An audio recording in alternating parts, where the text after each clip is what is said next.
Père éternel, nous te bénissons, nous te rendons grâce, nous te disons merci pour ce temps favorable que tu nous accordes encore. Un temps où nous nous rassemblons, non pas pour élever le nom d'un homme, mais pour t'élever, toi, le roi des rois, le Seigneur des seigneurs, l'incomparable grand maître. Seigneur, merci pour ta fidélité, merci pour ton amour, merci pour ta sémence éternelle, notre Dieu, que nous croyons que tu vas encore s'aimer dans nos cœurs. Ce soir, Seigneur, je te recommande mon frère, je te recommande ma sœur, afin, Père de gloire, qu'en écoutant ta parole, qu'ils grandissent encore et encore, parce que toi, tu voudrais que nous parvenions à la maturité. Seigneur, que toute la gloire te soit rendue. En ton nom, Jésus, nous avons ainsi prié et nous disons Amen. Amen. Bien-aimés, soyez bénis. Bonjour, frère Guy. Content de te revoir.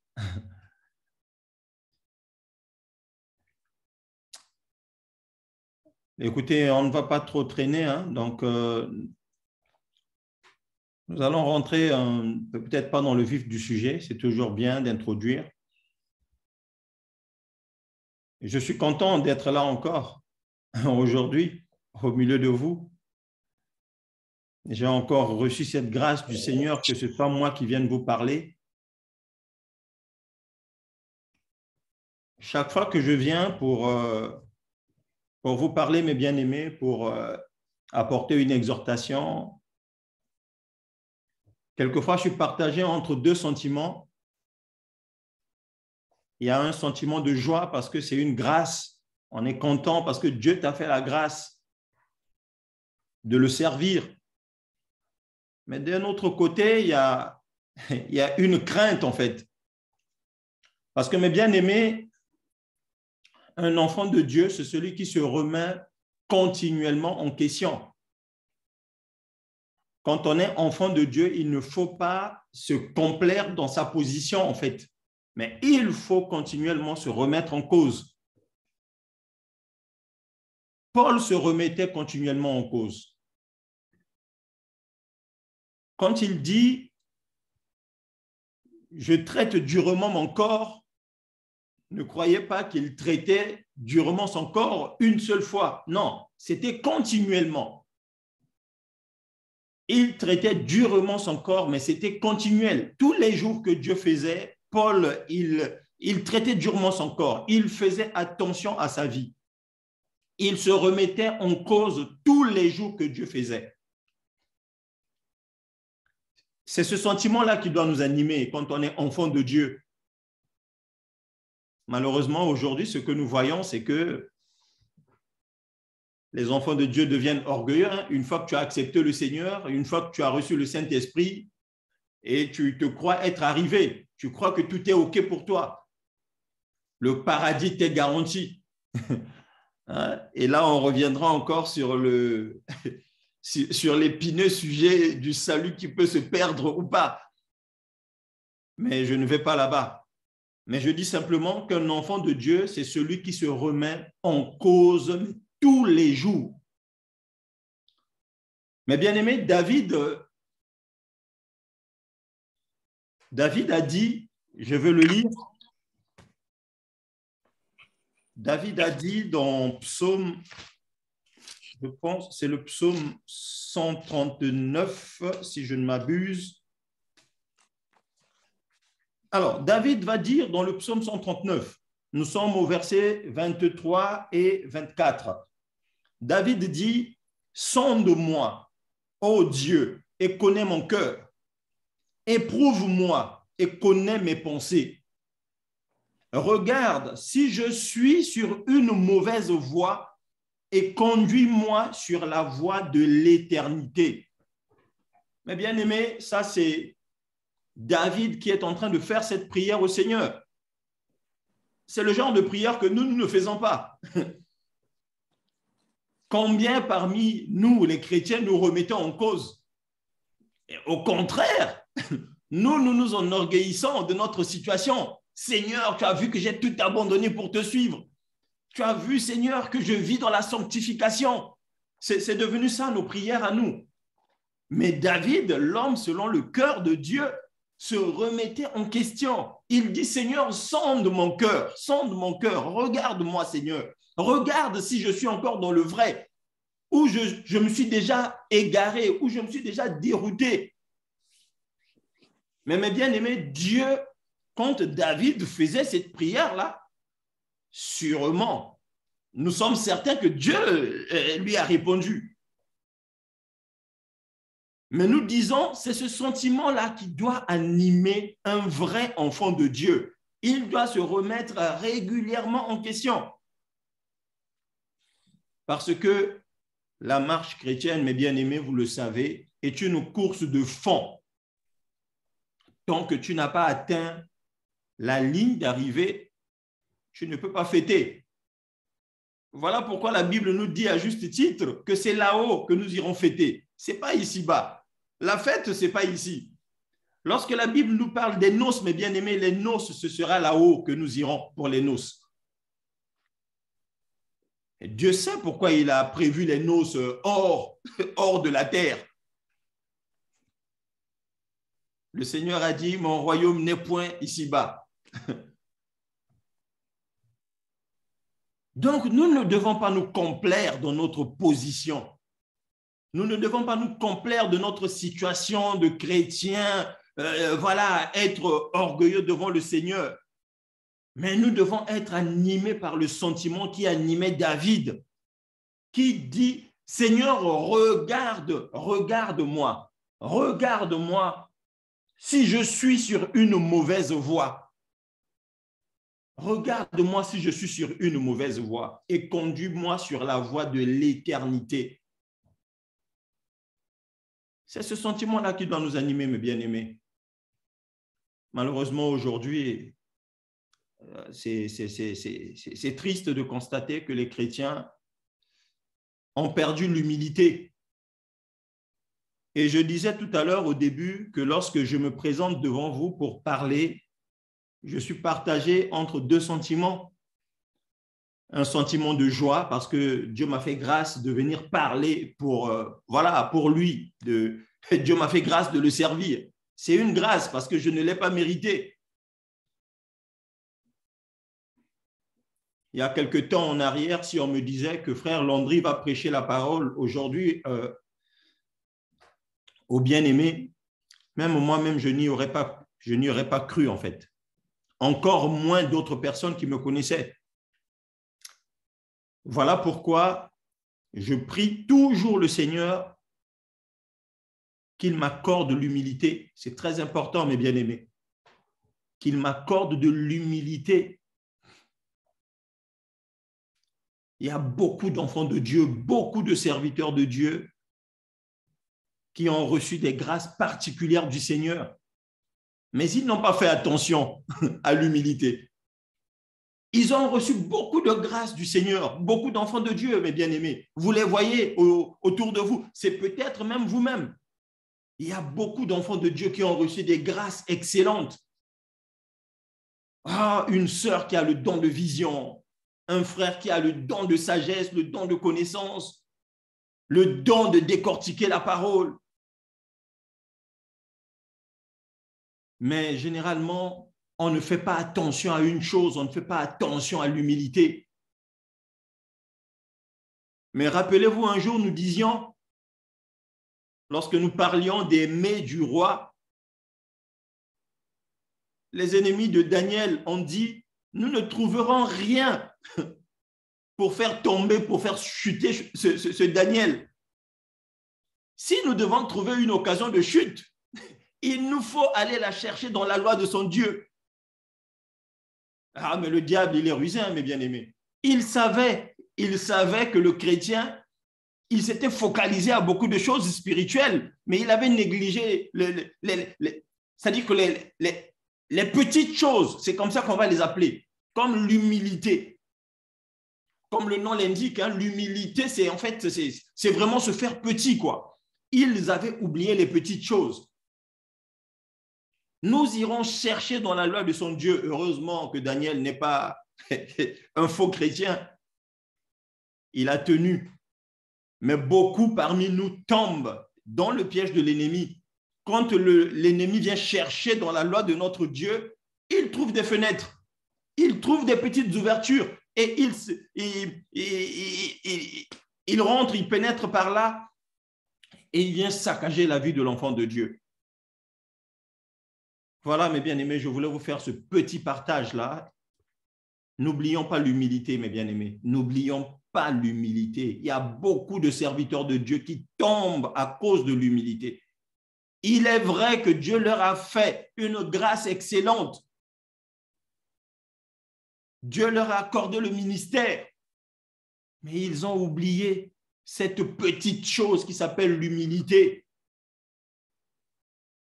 Nombreux pensent être arrivés, mais ils sont encore loin, sans le savoir. Voilà pourquoi, comme disait l'apôtre Paul, je préfère me glorifier de mes faiblesses que de me glorifier de mes gains, en fait, de ce que, voilà, de mes bénédictions. Non, je préfère me glorifier de mes faiblesses. Car lorsque je suis faible, c'est alors que je suis fort. Car la puissance de l'Éternel s'accomplit dans la faiblesse. Alléluia. Donc, mes bien-aimés, que Dieu vous fortifie, que Dieu vous bénisse. C'est certainement que ces mots parlent à quelqu'un ce soir. J'avais prévu un petit message pour ce soir, mais avant de rentrer dans la réunion, j'ai eu une nouvelle qui m'a un peu bouleversé, quoi. Parce que moi, ça me chagrine lorsqu'on me parle de mariage. Ça me chagrine lorsqu'on me parle des couples qui vont mal. Et on a reçu une nouvelle d'une sœur qui s'est plaint encore de son époux, tout ça, et un époux chrétien, entre guillemets, et que ça ne va pas dans leur foyer. Quand j'ai entendu ça, j'ai dit, bon, ben, Seigneur, donc je laisse tomber le message que j'ai prévu. Je vais un peu revenir encore un tout petit peu sur le mariage. Je veux revenir un tout petit peu sur le mariage, mes bien-aimés. C'est pas facile, hein? Beaucoup de gens vivent malheureux aujourd'hui parce qu'ils ont fait un mauvais mariage. Beaucoup de nos sœurs sont malheureuses, beaucoup de nos frères sont malheureux parce qu'ils ont fait le mauvais mariage. Je veux nous dire une chose, mes bien-aimés. J'ai fini par comprendre que le mariage, en fait, non, qu'est-ce que je veux dire? La vie chrétienne, en fait, la vie d'enfant de Dieu que nous sommes, en réalité, c'est une affaire de mariage, en fait, entre un homme et une femme.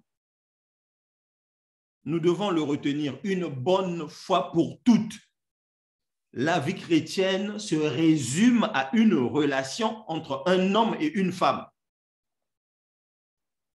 Si nous sommes tous des chrétiens ici, nous savons que nous sommes l'Église et l'Église est l'épouse de quelqu'un. C'est ça la vie chrétienne, c'est cette base-là qu'il faut poser. C'est parce que quelqu'un a jeté son dévolu sur nous. Quelqu'un nous a aimés, a décidé de nous épouser. C'est comme ça que nous sommes devenus l'épouse de quelqu'un. C'est le résumé, mes bien-aimés, de la vie chrétienne. Nous allons rentrer un tout petit peu dans le vif du sujet.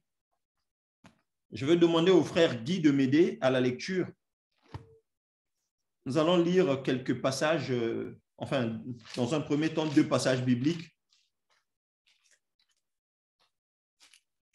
Frère Guy, tu es là? Je suis là, mon frère. Gloire à Jésus. Nous allons prendre Genèse 2, le verset 18. Genèse 2, verset 18. Genèse 2, verset 18, mon frère. Au verset 18. Donc, je lis au nom de Jésus. Amen. L'Éternel Dieu dit, « Il n'est pas bon que l'homme soit seul. Je lui ferai une aide semblable à lui. » Amen. L'Éternel Dieu forma... C'est bon, mon frère, c'est bon. Juste le verset 18. Juste le verset 18. On va y aller tout doucement. L'Éternel Dieu dit, il n'est pas bon que l'homme soit seul. Je lui ferai une aide semblable. Mais bien aimé, la Bible que nous la lisons en français.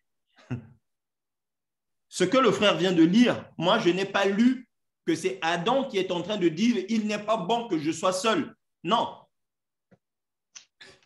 Adam ne se préoccupe même pas de ça, en fait. Mais c'est le Seigneur qui dit « il n'est pas bon que l'homme soit seul ». Mais pendant que Dieu fait cette réflexion-là, que fait Adam? Pendant que Dieu fait cette réflexion-là, que fait Adam?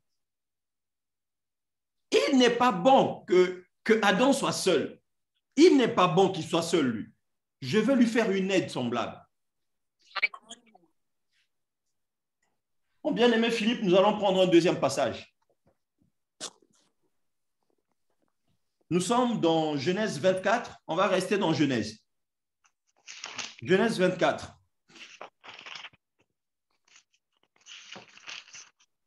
Oui, Genèse 24. Nous allons prendre du verset 1er au verset 4. Genèse 24, verset 1er au verset 4.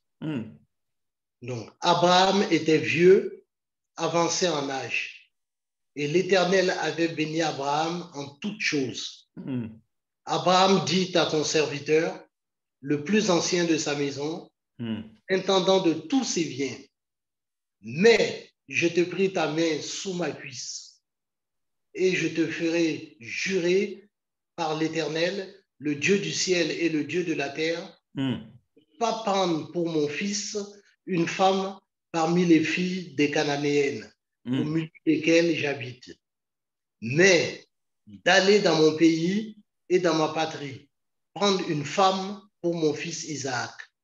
Amen. Gloire à Jésus. Je vais reprendre la lecture. C'est bien de répéter la parole de Dieu, mes bien-aimés. Abraham était vieux, avancé en âge, et l'Éternel avait béni Abraham en toutes choses. Abraham dit à son serviteur, le plus ancien de sa maison, l'intendant de tous ses biens, mais je te prie, ta main sous ma cuisse, et je te ferai jurer par l'Éternel, le Dieu du ciel et le Dieu de la terre, de ne pas prendre pour mon fils une femme parmi les filles des Cananéens, au milieu desquels j'habite, mais d'aller dans mon pays et dans ma patrie prendre une femme pour mon fils Isaac. Mes bien-aimés, comme dans le jardin, ici, nous relevons en fait une similarité.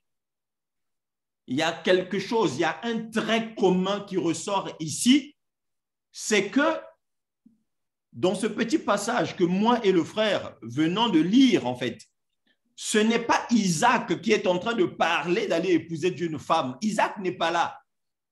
Un peu comme j'ai posé la question tout à l'heure, que faisait Adam lorsque Dieu cogitait sur le mariage de son fils à Adam? Ici, nous nous poserons la même question. Pendant que Abraham est en train de raisonner, est en train de cogiter ce projet-là, mais que fait Isaac? Il est où? Donc, en réalité, Isaac, Adam et Isaac, on va un peu mettre les choses dans l'ordre, Adam et Isaac, les deux, ce qui se passe là ne les concerne pas, en fait. Ce qui se passe ici ne les concerne pas, mais ça concerne le père seulement. C'est le père qui a résolu de prendre une femme pour son épouse. Que ce soit le Seigneur, l'Éternel dans le jardin, que ce soit Abraham, les deux certainement ont eu cette pensée-là à la suite d'une réflexion. Donc, ces pensées-là sont nées après une réflexion. ce que je voudrais que l'on retienne dans un premier temps, c'est que le mariage n'est pas le fait de l'enfant, en fait, de l'homme, mais c'est le fait du père, en fait. Le mariage est le fait du père. Nous avons dit, n'oublions pas que la vie chrétienne, notre vie d'enfant de Dieu, en réalité, ce n'est que le résultat. C'est-à-dire que ce n'est rien d'autre qu'une histoire d'amour entre un homme et une femme. Dieu va l'expliciter quelque part là-bas, toujours dans Éphésiens.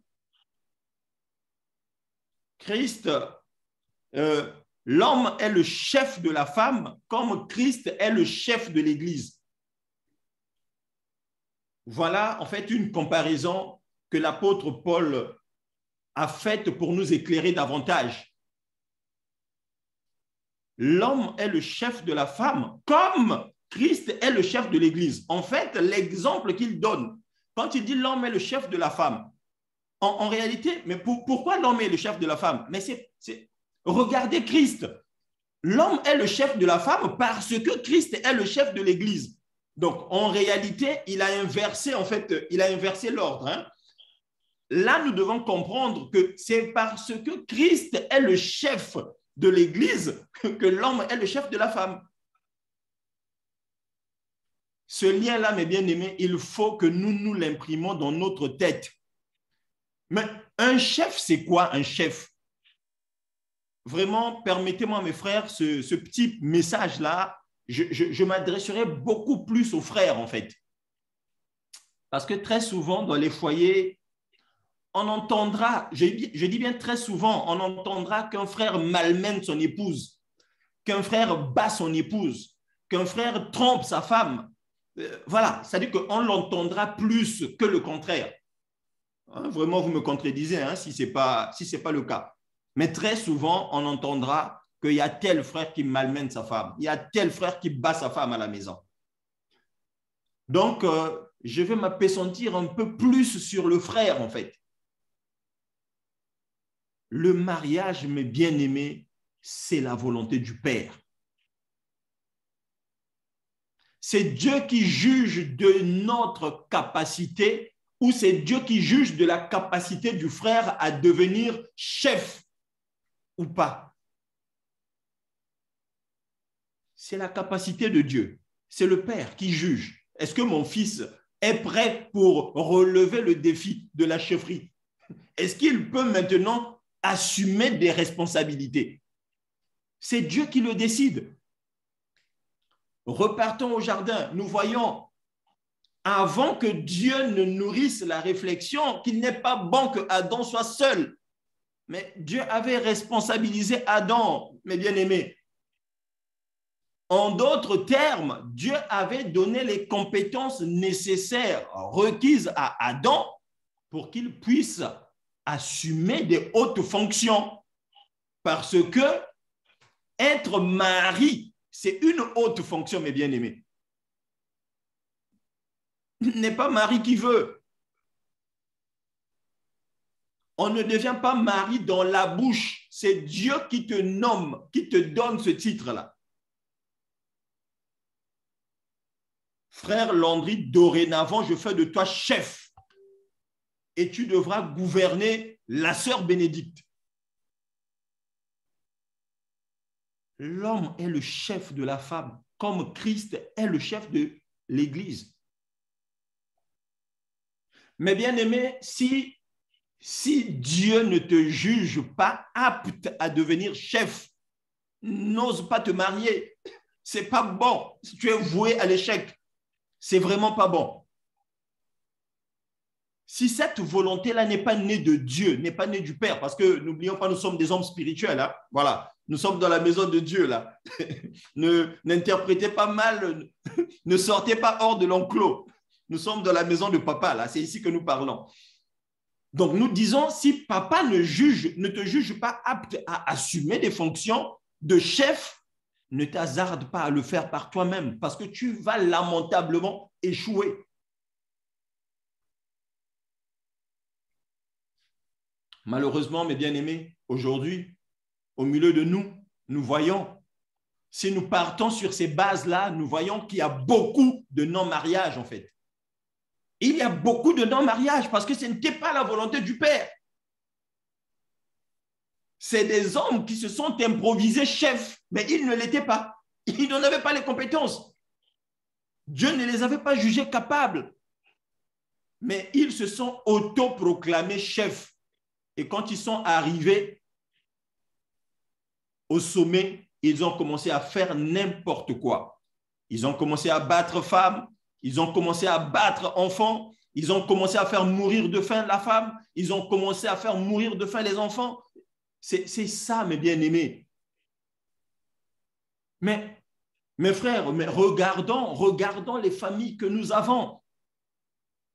Si dans la famille, le frère n'a pas su imposer la paix dans sa famille, certainement qu'il n'avait pas cette capacité-là ou cette compétence-là d'imposer la paix.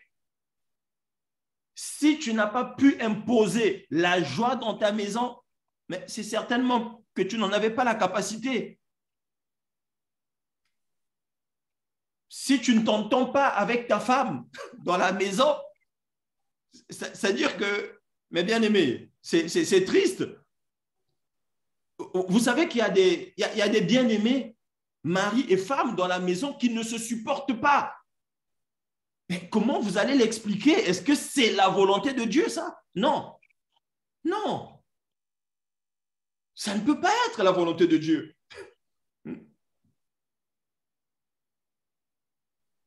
Mon frère, si tu n'as pas été préparé par le Seigneur pour gérer, vous savez, mes bien-aimés, Abraham, on nous dit qu'il était vieux, il était avancé en âge. Abraham était vieux.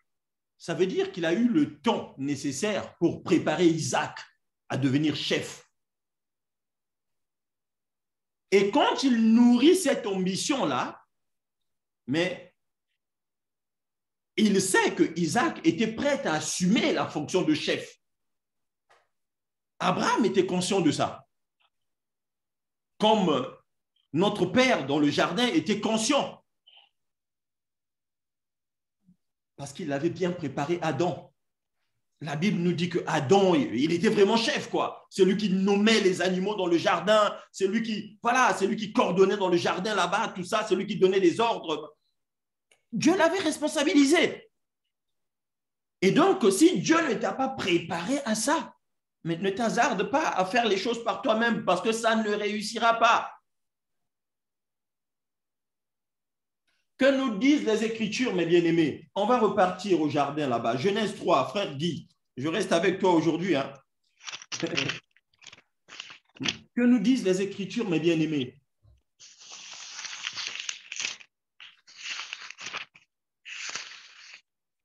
Alors, j'ai le frère Hervé Kounouo qui nous pose la question, comment savoir qu'on est préparé pour devenir chef d'une femme?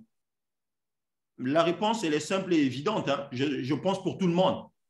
C'est être un vrai enfant de Dieu.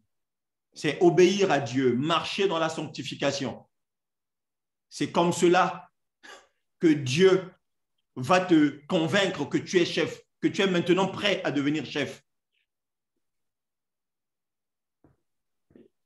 J'espère que le frère Hervé m'aura écouté ou m'aura entendu. Alors, frère Guy, on va prendre, nous sommes dans Genèse 3. Genèse 3, verset 16.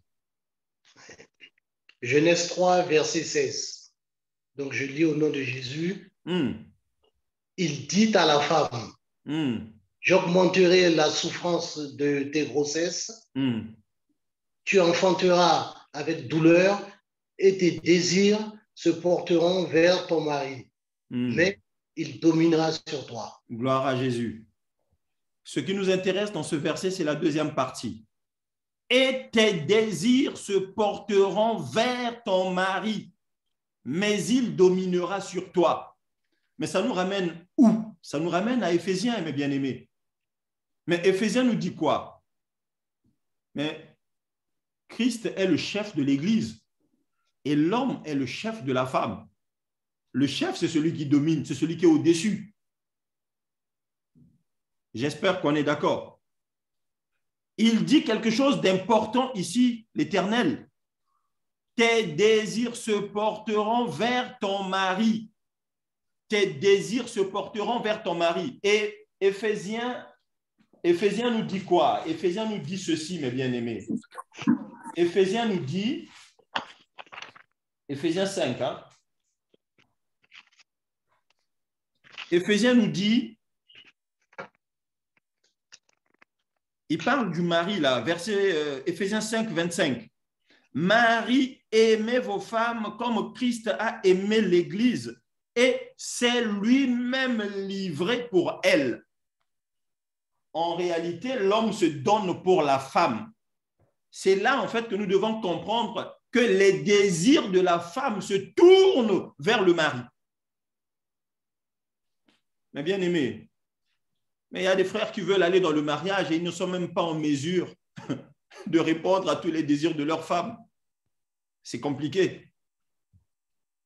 Mais c'est compliqué. Si ce n'est pas la volonté de Dieu, mon frère, tu ne peux pas être en mesure de répondre aux désirs de la femme.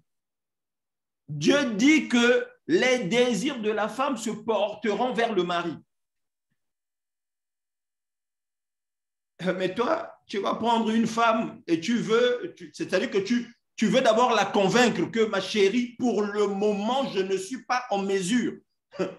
Mais bien aimé, hein? C'est-à-dire qu'un homme va prendre une femme de son propre chef. Ce n'est pas le Seigneur, ce n'est pas la volonté de Dieu. Mais il veut convaincre cette sœur-là que pour le moment, hein, comprends-moi, pour le moment, je ne peux pas.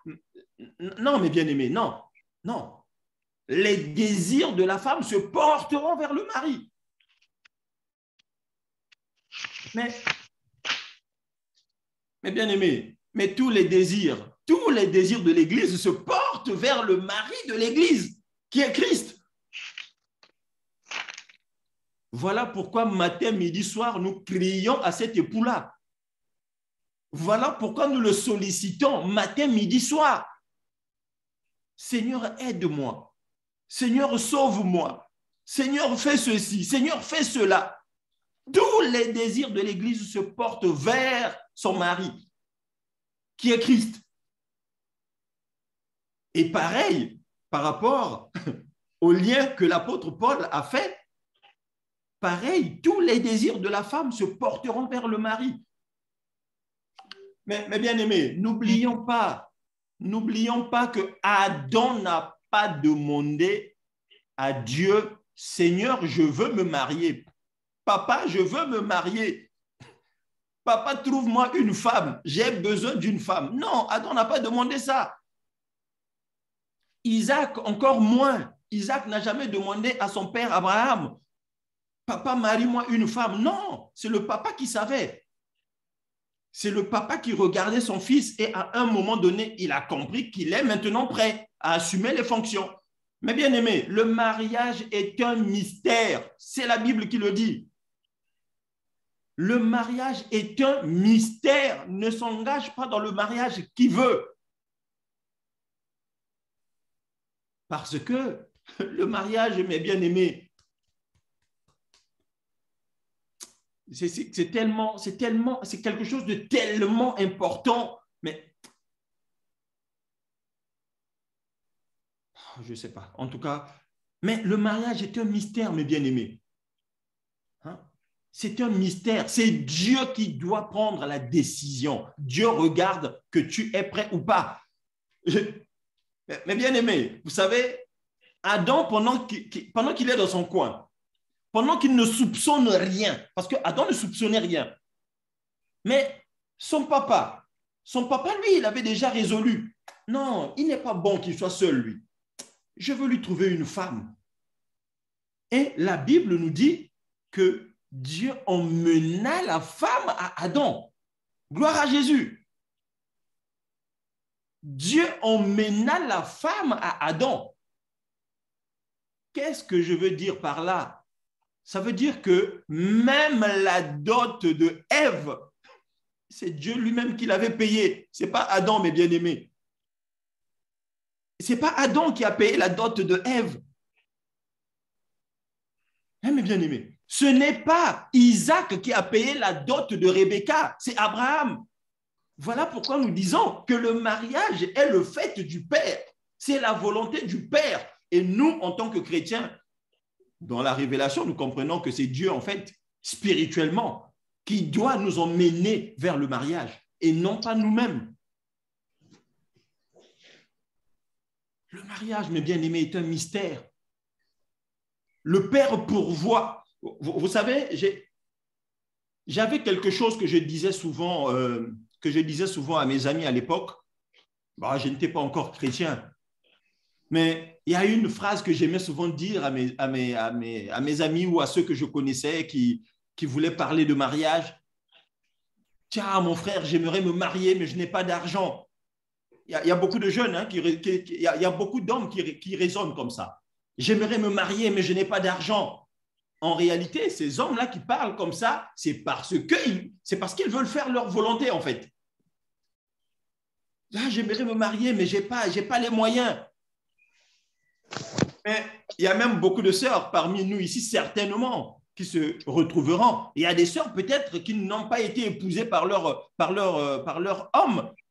Et lorsqu'elles disent à l'homme qu'écoute, chéri, par rapport à la parole, à la vérité que nous avons écoutée, il faut que tu ailles m'épouser. Et l'homme va lui dire, ah non, chéri, mais pour le moment, je n'ai pas les moyens. Hein? Je n'ai pas les moyens pour le moment. Je ne peux pas t'épouser là. Mais bien aimé, nous avons vu que ce n'est pas Isaac, ce n'est pas Adam qui a payé la dot de la femme.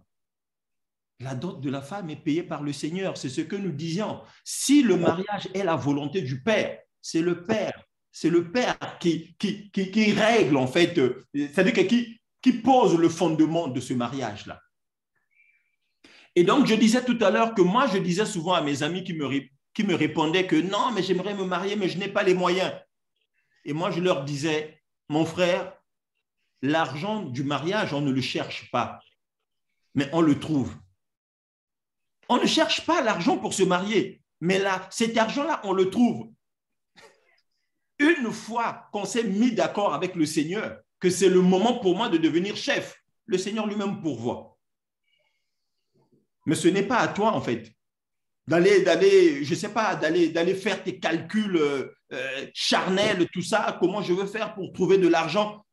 Bon, on a même vu des hommes qui sont allés s'endetter pour faire leur mariage, en fait. Pour aller épouser des femmes, ils sont allés s'endetter.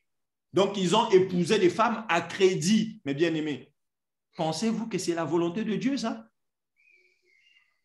Je nous laisse à notre réflexion.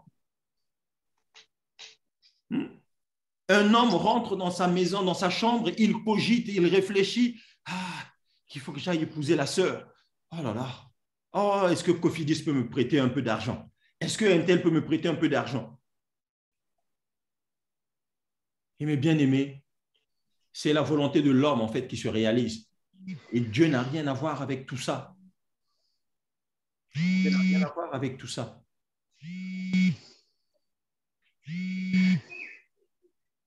Mais bien aimé, vos téléphones, s'il vous plaît, ou vos micros, plutôt. Ce message, il est utile pour nous tous. Ceux qui sont déjà mariés, ça leur permet, comme je disais tout au début, que la vie chrétienne, un enfant de Dieu se remet en question tous les jours, tous les jours.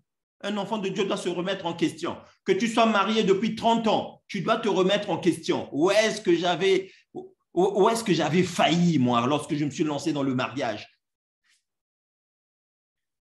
Et lorsqu'on prend conscience que ce n'était pas la volonté du Père, mais bien aimé, on se répand. Vous savez, il y a beaucoup de sœurs, hein? Il y a beaucoup de frères, surtout dans la communauté d'immigrés, dans la communauté des immigrés, qui ont épousé un frère pour les sœurs, parce que ce frère-là représentait l'opportunité pour elle de régulariser sa situation dans le pays étranger où elle se trouve. Ce mariage-là, était-ce la volonté de Dieu? Non, je ne pense pas. Ce mariage était intéressé. Ce n'était pas Dieu, en fait. Parce que Adam, Isaac, ils étaient désintéressés, en fait. C'est lorsque Dieu leur a fait ce cadeau-là qu'ils étaient contents. Il y a des frères qui ont pris des femmes. Il y a des frères qui ont pris des femmes parce que il a regardé la position, la situation de la sœur. Ah, cette sœur-là est de telle nationalité. Ah, si je l'épouse, par elle, je risque de bénéficier d'une bonne situation. Et le frère va épouser la sœur. Et la sœur va épouser le frère. C'était des mariages intéressés. Dieu n'avait rien à voir avec ça. Et aujourd'hui, c'est des couples qui vivent des tribulations. Vous savez, mes bien-aimés, moi, je suis toujours étonné de voir comment des personnes qui ne se sentent pas aimées peuvent faire facilement des enfants. Parce qu'il y a des sœurs qui n'ont jamais aimé les hommes qu'elles ont accepté d'épouser. Elle a accepté vite donner des enfants parce que, voilà, elle voulait bénéficier elle voulait jouir de l'argent du frère parce qu'elle avait vu au début que ce frère-là avait des moyens, ou du frère parce qu'il avait vu que cette sœur-là a des moyens. Si je lui colle des enfants, elle va tout me donner. Et c'est comme ça, en fait, que les gens ont fonctionné de manière charnelle et se sont enfermés dans des tourments, en fait. Parce que Dieu était loin de ces choses. Dieu était loin de ces choses. Mais un frère ou une sœur qui s'est lancée dans le mariage parce qu'elle était intéressée, parce qu'elle suivait un intérêt matériel, mais quand elle arrive dedans, et dans 2 matins, que le frère perde son boulot, par exemple, que va-t-il se passer? Et pareil, pour le frère qui a suivi la sœur, que va-t-il se passer? Hein, mes bien-aimés, nous voyons que ces personnes-là n'ont pas été préparées par le Seigneur. Et donc, pour revenir à ce que je disais aux frères, ne deviens pas chef qui veut, mais celui qui est établi par le Seigneur, parce que c'est Dieu qui établit l'homme comme chef de la femme. Ce n'est pas l'homme qui s'établit lui-même. Je suis sûr que parmi nous ici, il y a des frères qui font du chantage à leurs femmes, à leurs épouses dans les maisons. Hein, chérie, tu n'as pas lu dans la Bible, l'homme est le chef de la femme. Mais mon frère, examine-toi. Examine-toi. Est-ce que tu remplis les critères d'être chef? Ce n'est pas dire que la Bible dit que l'homme est le chef de la femme, que tu vas être chef. Examine-toi déjà. Est-ce que le mariage, est-ce que c'était la volonté de Dieu? Et au-delà, est-ce que toi-même, quand tu t'examines, tu penses que tu remplis toutes les cases pour devenir chef? Là est la question. Vraiment, mes bien-aimés, j'interpelle mes frères. Pour ceux qui ne sont pas encore mariés, mes bien-aimés, ne vous précipitez pas dans le mariage. Demeurez au pied du Seigneur parce que c'est lui qui va prendre la décision. C'est-à-dire que Dieu sait de quoi nous avons besoin. C'est ça que nous dit la Bible.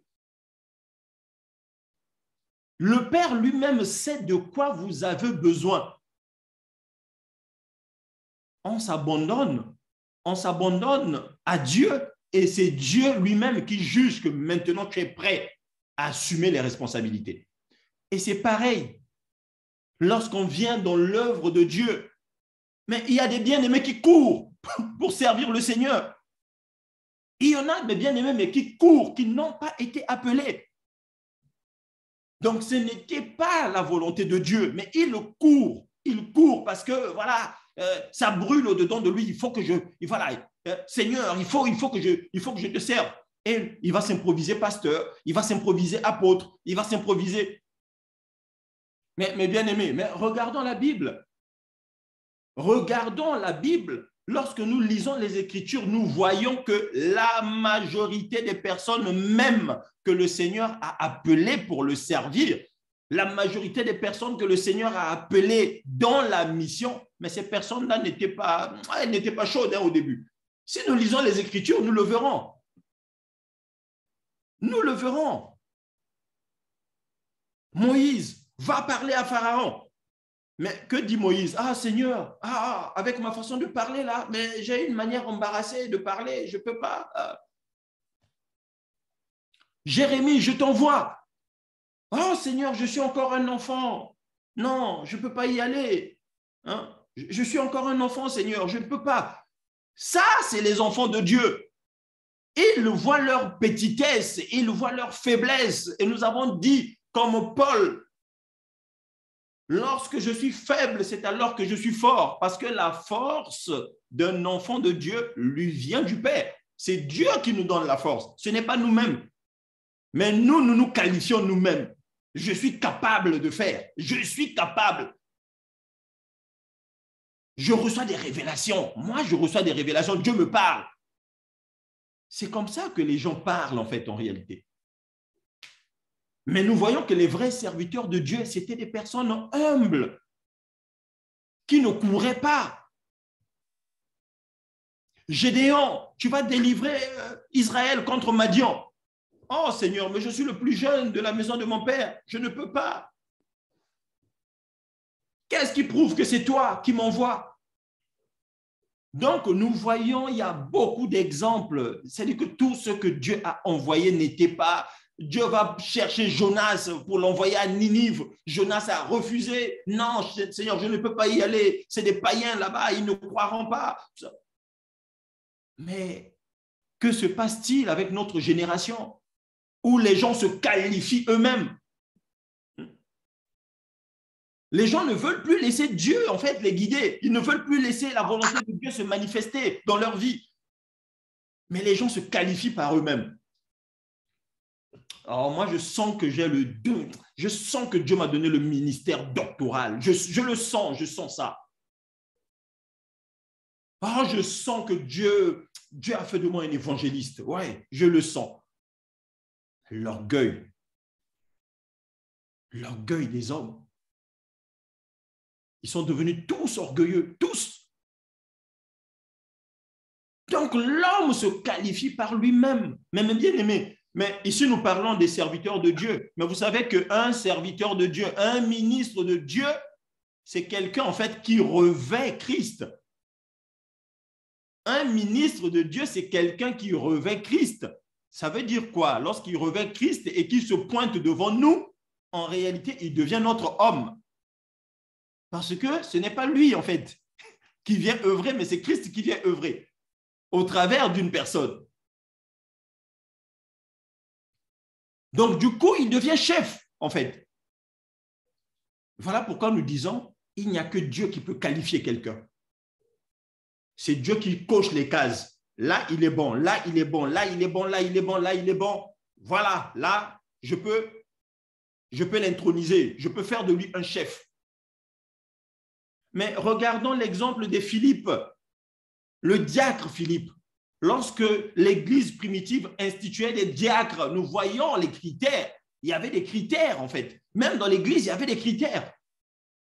Cherchez quelques hommes qui soient irréprochables, qui aient un bon témoignage, qui soit mari d'une femme, qui soit comme ci, qui soit comme ça. Et ce n'est alors qu'on pouvait te nommer ancien dans l'Église. Si tu ne remplissais pas ces critères-là, tu n'es pas ancien, tu ne peux pas devenir ancien. Et sinon, tu vas tout bousiller. Tu vas tout bousiller. Et moi, j'aime l'Église primitive. Je suis sûr que si on était dans l'Église primitive, peut-être que même moi, je ne serais pas là en train de prêcher. Je ne serais pas là en train d'exhorter. Parce que dans l'Église primitive, ils étaient rigoureux. Et c'est-à-dire que j'aime ces choses. J'aime la rigueur de l'Église primitive. J'aime ça, mes bien-aimés. J'aime ça.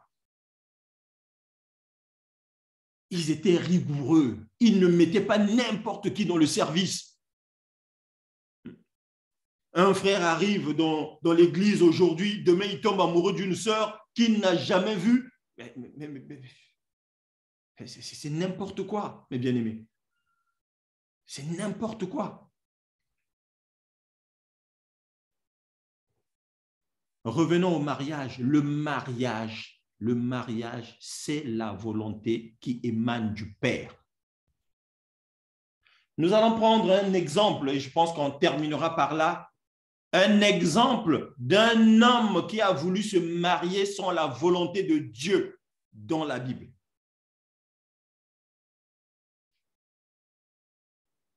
Avant qu'on ne touche ce passage, nous disons qu'il y a des hommes qui se sont amourachés de certaines sœurs parce que, oh là là, mais cette sœur-là a une forme qui me plaît, j'aime les femmes comme ça, j'aime les femmes potelées, ou j'aime les femmes minces. Ah non, moi, ça, c'est ça les femmes qui me plaisent. D'autres ont d'autres critères, ils peuvent dire que, ah non, moi, j'aime les femmes dociles, j'aime les femmes qui parlent bien, j'aime les femmes qui sont comme ci, comme ça. Ils se sont donné des critères et bon, voilà, pour eux, c'est suffisant. Je vais l'épouser. Je vais épouser cette sœur-là parce qu'elle me plaît. C'est ce que les hommes disent. C'est ce que la majorité des hommes disent. Je vais épouser cette sœur-là parce qu'elle me plaît. Et il y a beaucoup de frères qui confondent plaire et l'amour, en fait. Il y en a qui pensent que parce que la sœur me plaît, donc je l'aime. Ah, c'est chaud quand même. Que Dieu nous aide. Il y a beaucoup de frères qui vont s'improviser chef. Il avait aimé une sœur parce qu'il aimait la forme de cette sœur-là, parce que cette sœur-là remplissait les cases de la femme que lui cherchait. Mais quelles cases, quels critères? Des critères charnels. Des critères charnels. Nous allons aller, frère Guy, nous allons dans le livre des Juges. Nous sommes dans Juges 14.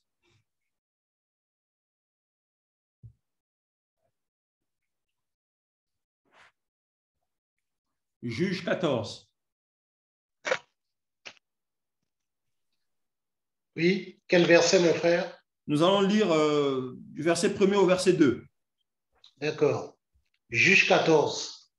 Verset 1er.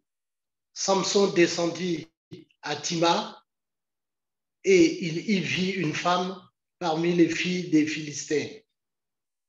Lorsqu'il fut remonté, il le déclara à son père et à sa mère et dit, « J'ai vu Tina, une femme parmi les filles des Philistins. Prenez-la maintenant pour ma femme. » Amen. Nous connaissons tous l'histoire de Samson. Il y a un grand côté révélation dans l'histoire de Samson, mais nous sommes dans le superficiel. On parle ici de mariage seulement. Donc, je vais relire ce que le frère vient de lire. Samson descendit à Timna et il y vit une femme parmi les filles des Philistins. Nous savons qui étaient les Philistins. Lorsqu'il fut remonté, il le déclara à son père et à sa mère et dit, « J'ai vu à Timna une femme parmi les filles des Philistins. Prenez-la maintenant pour ma femme. » Frère Guy, lis-nous le verset qui suit. Le verset 3. Verset 3. Son père et sa mère lui dirent, « N'y a-t-il point de femme parmi les filles de tes frères et dans tout notre peuple que tu ailles prendre une femme chez les Philistins qui sont incirconcis? » Et Samson dit à son père, « Prends-la pour moi, car elle me plaît. » Amen. Prends-la pour moi, car elle me plaît. Je suis en train de me demander, lorsque Samson s'était retrouvé avec les yeux crevés et que cette phrase-là résonnait dans sa tête, « Prends-la pour moi, car elle me plaît. » Mais c'est à cause de cette femme-là qui s'est retrouvée avec des yeux crevés. nous voyons que Samson, il descend à Timna, il tombe sur une fille que nous connaissons, Delilah.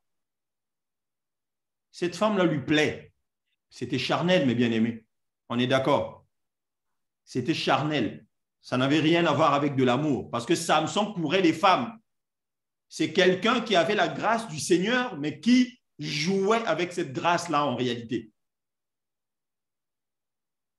Mais son père lui dit, mais n'y a-t-il pas de fille chez nous? Est-ce que ça ne vous rappelle pas un passage que nous venons de lire tout à l'heure? Dans Genèse 24, là-bas, où Abraham fait jurer à son serviteur de ne pas prendre pour son fils Isaac une femme parmi les Cananéens. Mais c'est ça, en fait. Parce que Samson, c'est Israël encore. Donc, en réalité, Samson a fait sa volonté et il a insisté, malgré que le père lui dise que, mais écoute, mais comment tu vas aller épouser une fille païenne? Y a-t-il pas de femme ici? En réalité, nous voyons la différence entre le mariage de Samson et le mariage d'Isaac, par exemple, ou d'Adam, qui tranquillement œuvrait, parce que nous avons dit que lorsque le papa ou les papas ont décidé du mariage de leurs enfants, les enfants vaquaient à d'autres occupations. Mais Samson, lui, c'est lui qui va chercher. Il était en quête, il cherchait, il cherchait, il cherchait, il cherchait, et dès qu'il trouve une femme, il saute dessus. Et il vient imposer à son père, épouse-la moi, parce qu'elle me plaît. Pensez-vous que Samson était réellement prêt à devenir chef? Non, il n'était pas prêt à devenir chef parce qu'il prenait les choses à la légère. J'ai voulu juste relever la différence entre un homme dont le mariage est la volonté de Dieu et un homme dont le mariage n'est pas la volonté de Dieu, parce que nous connaissons la suite de l'histoire de Samson. Il a continué à s'amuser, il s'est retrouvé avec les yeux crevés, tout ça, et nous voyons ces choses. J'ai dit que l'histoire de Samson, il y a beaucoup d'angles prophétiques qu'on peut toucher, beaucoup d'angles de révélation qu'on peut toucher, mais là, nous sommes sur le mariage et je voulais juste apporter, en fait, relever cette différence-là entre certains sujets de la Bible, Isaac en l'occurrence, Adam et Samson. Samson n'a pas fait la volonté de son père parce que son père ne voulait pas de cette femme-là.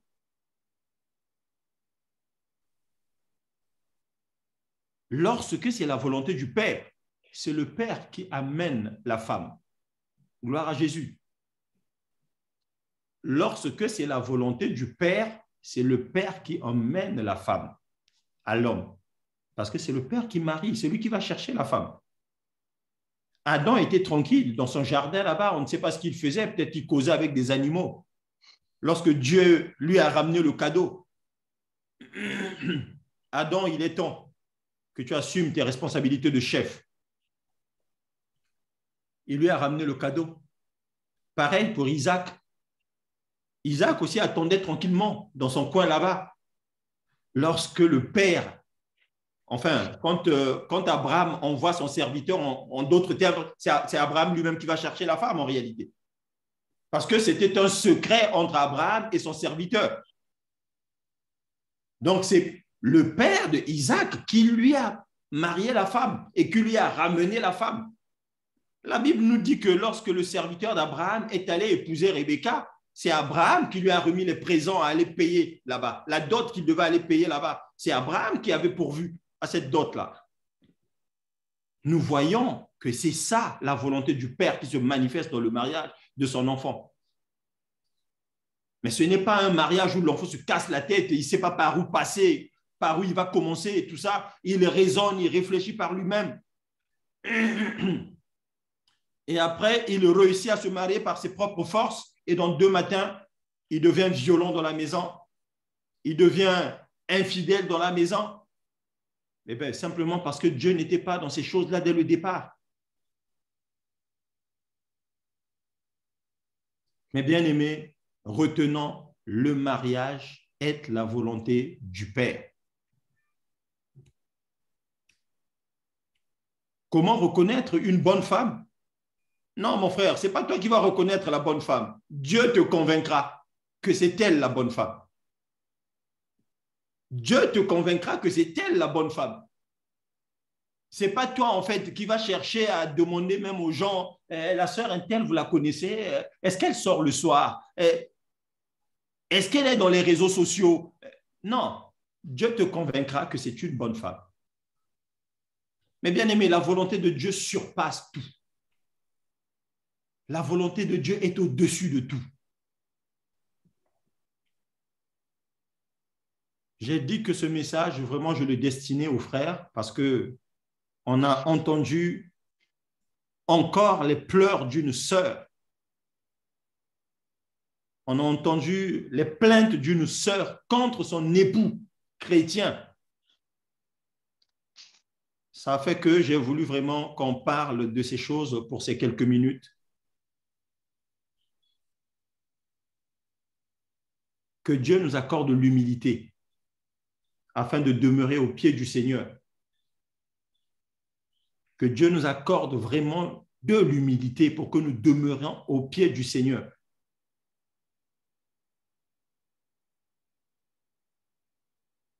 C'est alors que nous pourrons faire des bons mariages. Je n'ai pas trop voulu toucher le côté femme. Mais si ça vous dit, en regardant l'histoire même de Rebecca qu'on est allé épouser, nous voyons en fait le témoignage de Rebecca dans la Bible. La sœur Rebecca vaquait, elle était dans... Elle vaquait à ses occupations domestiques. On a vu l'éducation de Rebecca. On a vu les fruits de l'éducation que Rebecca a reçue. Dieu savait en réalité, parce que nous avons vu le serviteur d'Abraham prier en réalité. Il a prié que Dieu envoie la femme qu'il devait ramener pour Isaac. Et c'est Dieu qui a ramené la femme. Ce n'était pas le fruit du hasard qu'à cet instant-là, lorsque le serviteur a prié, que ce soit Rebecca qui vienne au puits pour puiser. C'est parce que Dieu, qui est le maître des temps et des circonstances, avait déjà tout résolu en fait. Mais bien aimés, nous sommes appelés à assumer des fonctions de chef. Mais c'est Dieu qui nous rend capables d'être chefs. Ce n'est pas nous-mêmes. Par nous-mêmes, nous ne pouvons pas. Voilà pourquoi beaucoup de mariages se fracassent aujourd'hui. Parce que nous avons voulu faire les choses par nous-mêmes. Il y a beaucoup d'angles que nous n'avons pas touchés, mais nous croyons que Dieu est fidèle.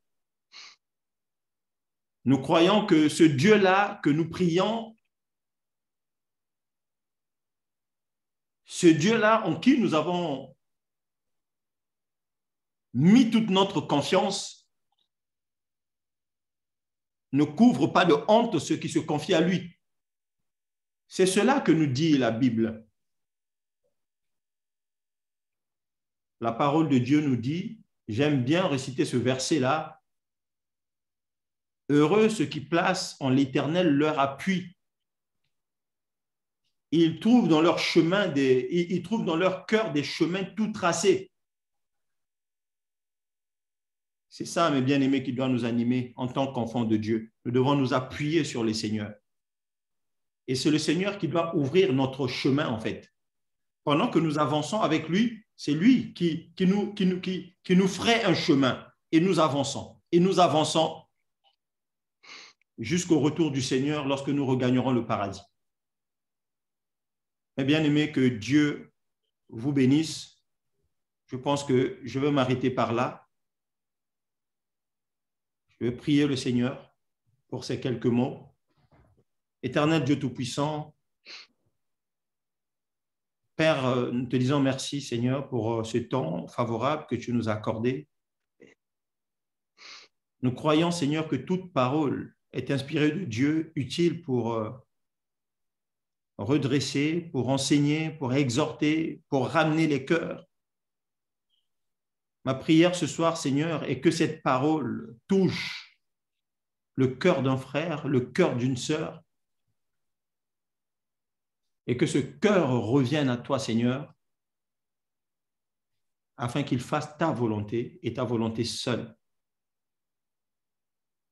Merci, Seigneur, de nous donner un cœur humble, parce que tu résistes aux orgueilleux, Seigneur, mais tu fais grâce aux humbles. Nous voulons, Seigneur, demeurer à tes pieds, demeurer patiemment à tes pieds, afin qu'en temps voulu, tu puisses nous élever, parce que c'est toi qui élèves. C'est toi qui établis l'homme dans son rôle de chef. Et comme dit ta parole, si l'Éternel ne bâtit, celui qui bâtit, bâtit en vain. Nous nous abandonnons entre tes mains, Seigneur. Que ta fidélité, Seigneur, soit notre partage.